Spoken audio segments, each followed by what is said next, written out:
আসসালামু আলাইকুম। প্রিয় দর্শক, গতকাল যে শপথটা হয়ে গেল, শপথ তো কয়েকটা হয়েছে। একটা প্রথমে এমপিদের শপথ, আরেকটা হলো সংবিধান সংস্কার পরিষদের শপথ, আরেকটা হলো ক্যাবিনেটের শপথ, মানে মন্ত্রী প্রতিমন্ত্রীদের শপথ।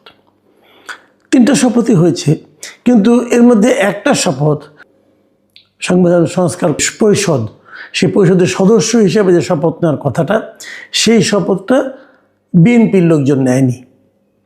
এবং বিএনপির এমপিরা বলেছে যে আমরা এই শপথটা নিতে পারি না, আমরা কেবল সেই শপথগুলি নিতে পারি যে শপথগুলো আমাদের সংবিধানে আছে। এই যে সংবিধান সংস্কার পরিষদের সদস্য হিসাবে আমরা যে শপথ নিব, আমরা যে ওই সদস্য নির্বাচিত হয়েছি, এটা তো সংবিধানের মধ্যে নাই।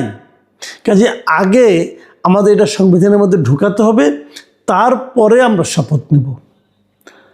এইগুলি নিয়ে কিন্তু অনেক হয়েছে, অনেক আলোচনা হয়েছে। মানে মূল জিনিসটা হলো জুলাই সনদ এবং সেই সনদের সংস্কার, সেই সংস্কারের বাস্তবায়ন করতে যেয়ে ঐক্যমত্য কমিশন যেটা করেছিল আলী রিয়াজ সাহেবরা, ওনারা ভেবেছেন যে রাজনৈতিক নেতৃবৃন্দ হয়তো তাদের কথা রাখবে না, অতএব জোর করে আগে একটা গণভোট করে নিয়েছিল। এগুলো হলো কি জানেন, ওই যে ঘোড়ার আগে গাড়ি জুড়ে দেওয়ার মতো ব্যাপার। গণভোট এইভাবে হয় না। আর তারও চেয়ে বড় কথা, আপনি যে গণভোটটা করলেন, এটা তো সংবিধানেই নাই। যে জিনিসটা সংবিধানে নাই সেটা আপনি কিভাবে করবেন? সেটা তো আপনি করতে পারেন। এখন কি হয়েছে, গতকালকে দেখলাম এটা নিয়ে আবার আদালতে চলে গেছে একজন, বলছে যে গণভোট ইটসেলফ আনকনস্টিটিউশনাল, মানে অবৈধ। এখন যদি আদালত যদি বলে হ্যাঁ তাই তো, এবং আদালত না বলে কোনো উপায় নেই এই কারণে আদালত তো সংবিধানের বাইরে যাইতে পারবে না। এখন সংবিধানের বাইরে বিপ্লব হয়েছে এটুকু আমি মানি, কিন্তু আদালত যখন রায় দেবেন তখন তো সংবিধানের বাইরে তার যাওয়ার কোনো উপায় নাই। এবং যদি আদালত সংবিধানে মেনে রায়টা দেন, তাহলে গণভোট অবৈধ হবে।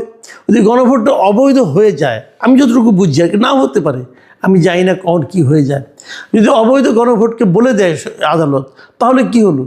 তাহলে এই যে গণভোটটা হলো, এর জন্য যে ব্যয় হলো, যে পরিশ্রম হলো, এই জন্য যে বারবার আইন ভাঙা হলো, আইন ভাঙা হয়েছে। কিন্তু এই আলী রিয়াজ সাহেবরা আইন ভেঙেছেন। এই গণভোটে ভোটের পক্ষে তারা ভোট চেয়েছেন এবং সরকারি কর্মকর্তা কর্মচারীদের সেই ভোট চাইতে ওনারা বাধ্য করেছেন, এবং বাধ্য করার মাধ্যমে প্রত্যেকটা সরকারি কর্মকর্তাকে ওনারা আইন ভাঙার কাজে বাধ্য করেছেন। হয়েছে, বিপুল অর্থ ব্যয় হয়েছে।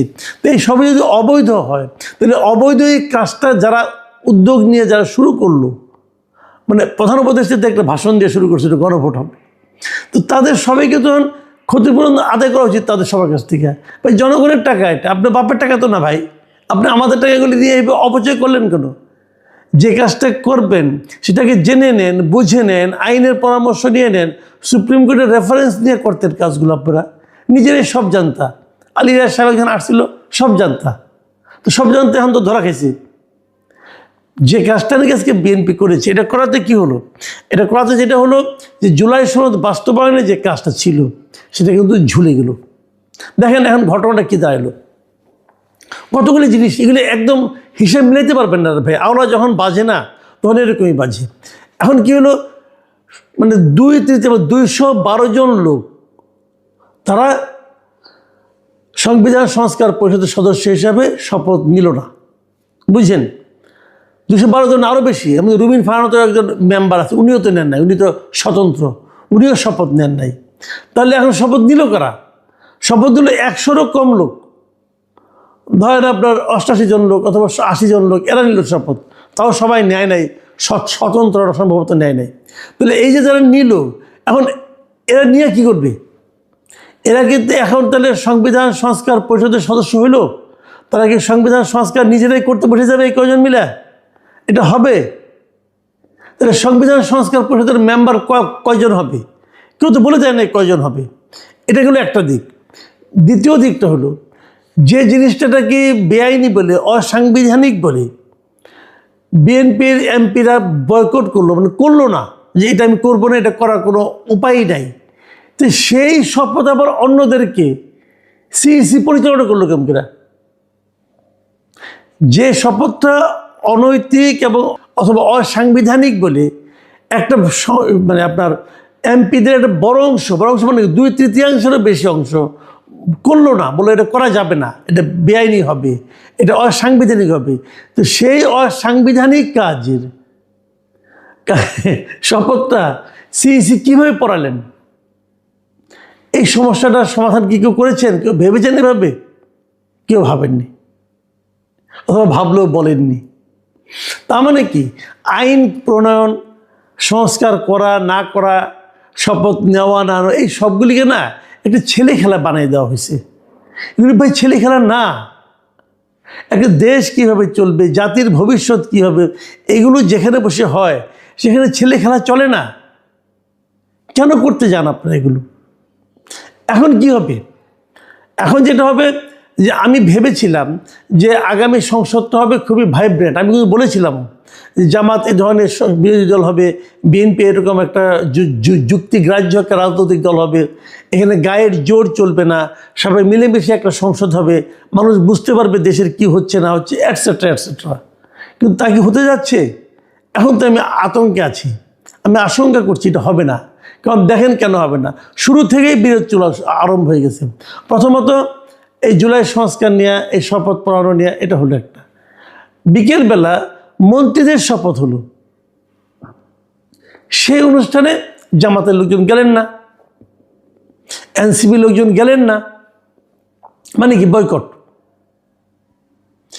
এই বয়কটের রাজনীতি আবার শুরু হয়ে গেল। সকালে যেটা বিএনপি ভুলটা করেছে, অথবা শুদ্ধ করে ওনারা মনে করছেন ভুল করেছে, আমার বিবেচনায় কিন্তু বিএনপি কোনো ভুল করেনি। আমি মনে করি বিএনপি যা করেছে সাংবিধানিকভাবে ঠিকই আছে, ওদের লজিক ঠিক আছে। বাট জামাত এনসিপি মনে করছে বিএনপি ভুল করেছে। ঠিক আছে, জামাত এনসিপিকে আমি বলি যে ভুল যদি হয়, ওই ভুলের কারণে আপনারা পরের অনুষ্ঠানটা বয়কট করলেন কেন? আপনারা যদি পরের অনুষ্ঠানে যেতেন তাহলে অনুষ্ঠানের সৌন্দর্যটা বাড়তো না? কারণ সৌন্দর্য দিয়ে কাজ হবে না, মানলাম, কিন্তু আপনারা যে একসঙ্গে কাজ করতে চান দেশ গঠনের ক্ষেত্রে, সেটার তো একটা নমুনা আমরা দেখতে পারতাম। ভাই আমাদের সাধারণ মানুষের ইটা কি, আকাঙ্ক্ষাটা কি?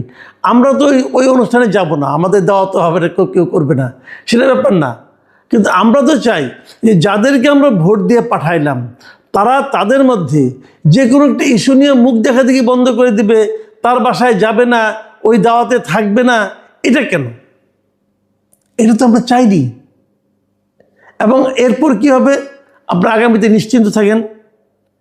এই সংস্কার নিয়ে, জুলাই সনদ নিয়ে, গণভোট নিয়ে এবং সংবিধান সংস্কার পরিষদের সদস্য হিসাবে শপথ নেওয়া না নেওয়া নিয়ে একটা রাজনৈতিক বিরোধ শুরু হয়ে গেল। এই রাজনীতি খুব শিগগিরই দেখবেন রাজপথেও চলে আসবে। তো এটা কেন? তাহলে সেই আগের মতোই যেই লাউ সেই কদু, তা আমরা তো এটা চাইনি। একেবারে প্রথম দিন থেকেই বিরোধিতার এবং পরস্পরকে আক্রমণ করার যে রাজনীতি আমরা দেখছি, এই রাজনীতি আমাদের প্রত্যাশিত ছিল না। আমরা আশা করব যে আগামী দিনগুলোতে আপনারা ভেবে চিন্তে কাজ করবেন। আমরা আমাদের যাদেরকে আমরা ভোট দিয়ে পাঠিয়েছি তাদের আচার আচরণ, কর্মকাণ্ড, চিন্তা ভাবনার ব্যাপারে কিন্তু আমরা আশাবাদী হতে চাই। কতটুকু হতে পারবো জানি না। প্রিয় দর্শক।